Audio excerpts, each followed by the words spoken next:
Welcome back to the channel with me and Jude out on our daily 1 mile walk just on our communal area where they're preparing the pool for reopening. I think it should have already been open by now, but at least they're getting it ready. I spoke to the guy yesterday, some caretaker guy cleaning it up, getting it all ready around here. So when's the pool going to be open? He said as soon as possible, any day now, so maybe by the weekend they'll have it open. So yeah, me and Jude back out on another one of our walks.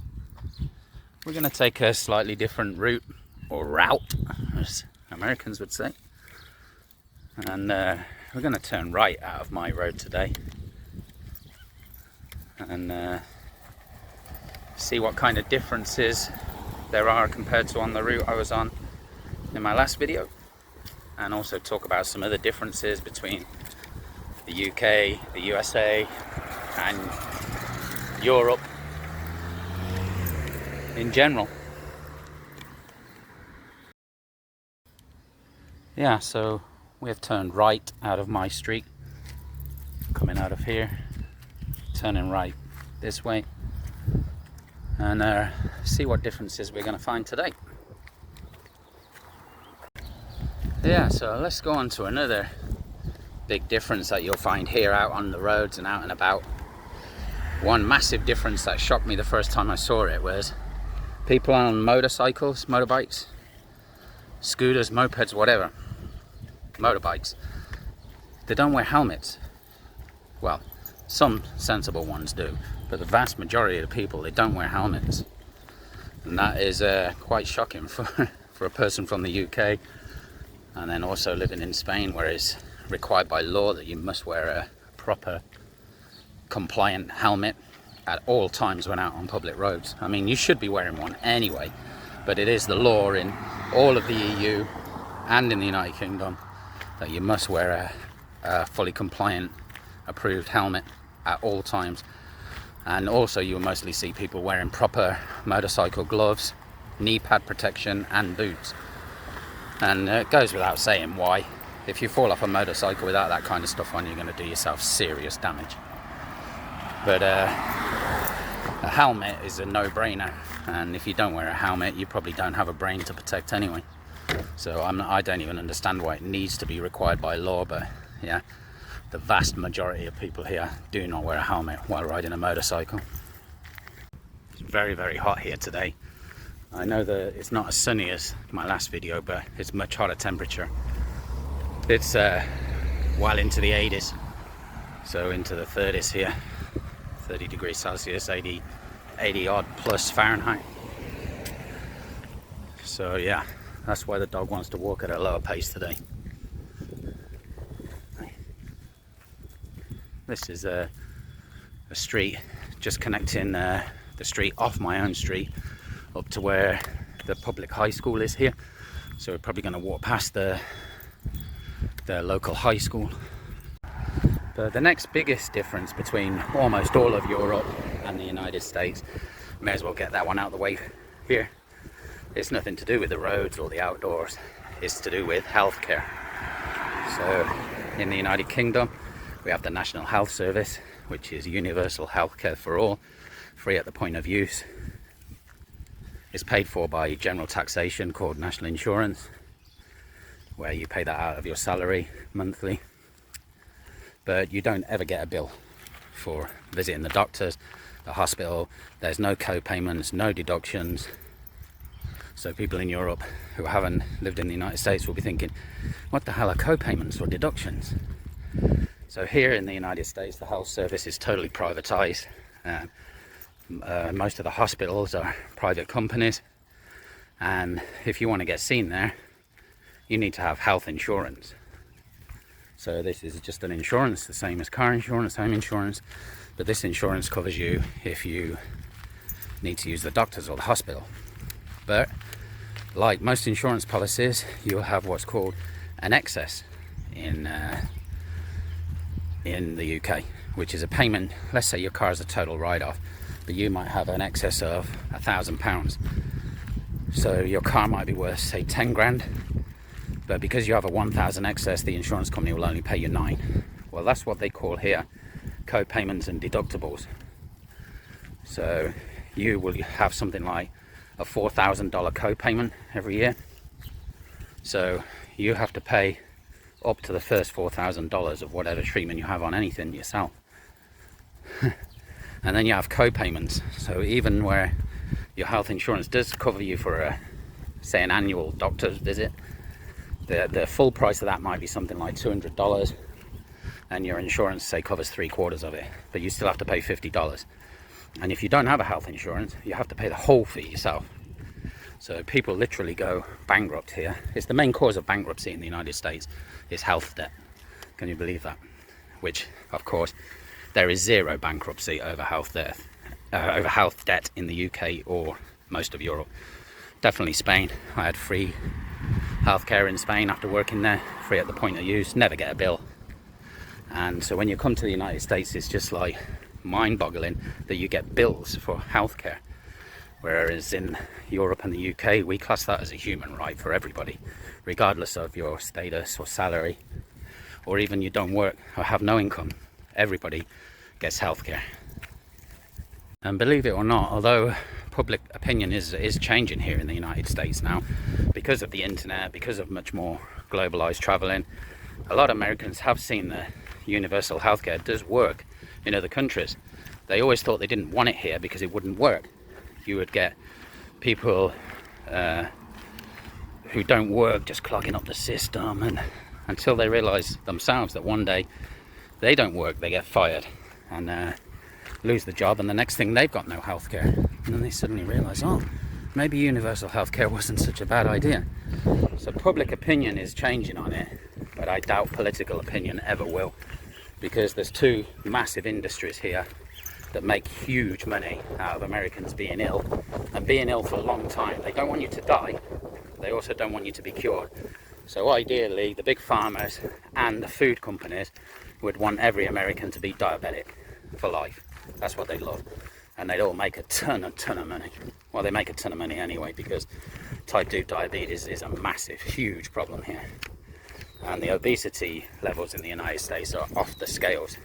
So they are achieving their goals with the food industry in conjunction with the pharmaceutical industry. So the food company says, we'll make everybody ill by giving them crap food, full of sugar and carbohydrates and processed crap. And then you keep them alive, selling them the expensive drugs like insulin to keep them alive. Yeah, you've got to pay for insulin to keep you alive. So that is the single biggest downside of the United States, the healthcare system. The healthcare quality is good. I mean, people will moan in the UK about waiting times. Some of the care they receive is not up to scratch. Here, that's not a problem. That once you have paid for it or are going to pay for it, the care that you get is top quality. But it's only if you can afford it. So a slight uphill now, just what I want in this heat.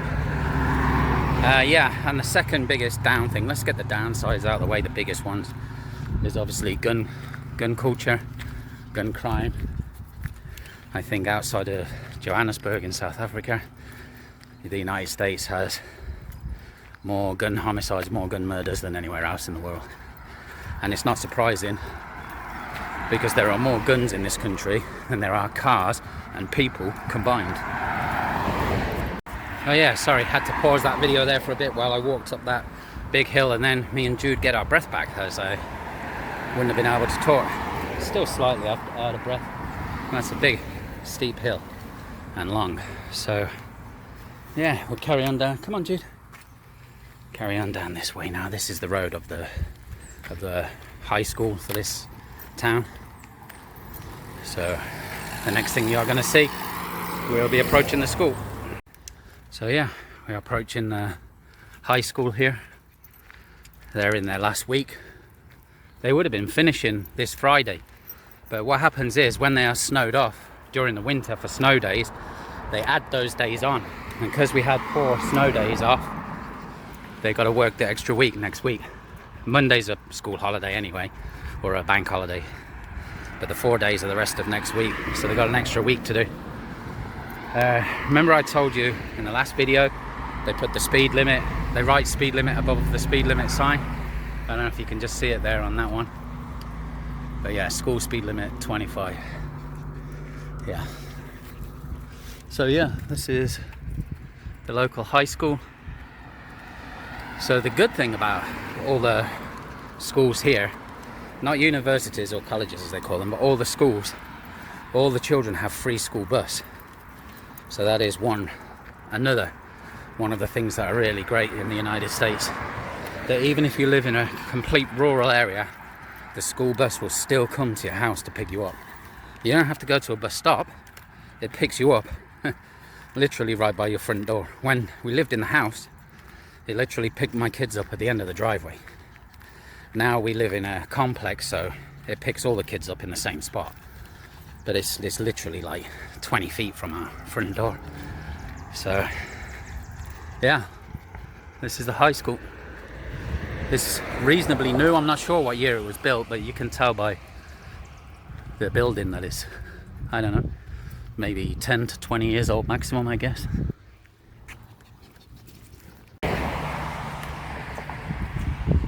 It's part of the state university.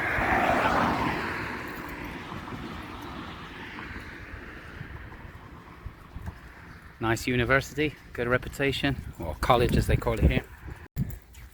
So we finally get a proper look at a speed limit sign here. Yeah, so they've got a right speed limit on it, just in case you don't know what that number means. Yeah. And just finishing up on the subject of the schools, one massive thing here that thank God we don't worry about in Europe or the UK. Not to say that it can never happen, but of course we all know it happens here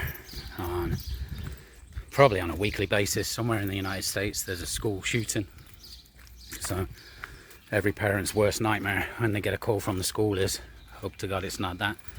99.9% of the chance it isn't, but that's the fear you have if you see the school's number calling, or the school bus arrives late or something. You dread phoning the school. Of course you just don't have that worry in the UK or Europe. The last thing I'm going to cover today, because soon, yeah, person walking, can you believe it? I'm with a coat on in this weather, unbelievable. Anyway, about the cars here. Almost all the cars are automatic, and most Americans have no idea how to drive a manual gear shift. We just call it a manual. They call it here a stick shift or a manual shift. But yeah, of course they don't take their driving test in one of those. They take the driving test in an automatic, and then the driving license allows them to drive pretty much any kind of car or motorbike. And yeah, that's what they do. They just get in their cars and drive automatics everywhere. So that's strange, as of course in Europe and the UK 95% of the cars are manual, and everybody can drive them, and that's what we have to pass our driving test in. Well, I say have to. If you pass your test in an automatic, you can only drive an automatic, and that's it. And yeah, the driving test, although I haven't done it yet, and I don't want to curse it because I go back to Spain every year, so I just renew my international driver's license, but I am going to take the driving test here in the United States, because it's supposed to be, if you can literally sit in your car and drive it down the road for 5 minutes without crashing, you should pass. My wife has done the test and said it was like that, and mostly everybody else who's done it has said. But because I don't drive that much, I just go to the supermarket and not a lot else. As I say, the kids go to school on the bus. I don't need to do much driving, but I figured I might do some driving work in spare time, you know, DoorDash, Uber, this kind of stuff, when we come back here after the summer holidays. So I'm going to take the driving test. But yeah, I'm going to wrap up this video here, because we're just one street away now. For when I get to the end of this street, it's a left turn and I'm back in my own street again. So this was a hard walk today, mainly due to the heat. Poor Judy's out of breath. I'm out of breath. So hope you enjoyed a few differences there, and a nice walk around the streets in Connecticut again, around by where I live. And stop by. If you don't want to miss any of these videos, best to like, subscribe, leave a comment, and then YouTube will see that you showed interest in these videos and likely forward you any more that I post. So yeah, thanks for watching. See you soon.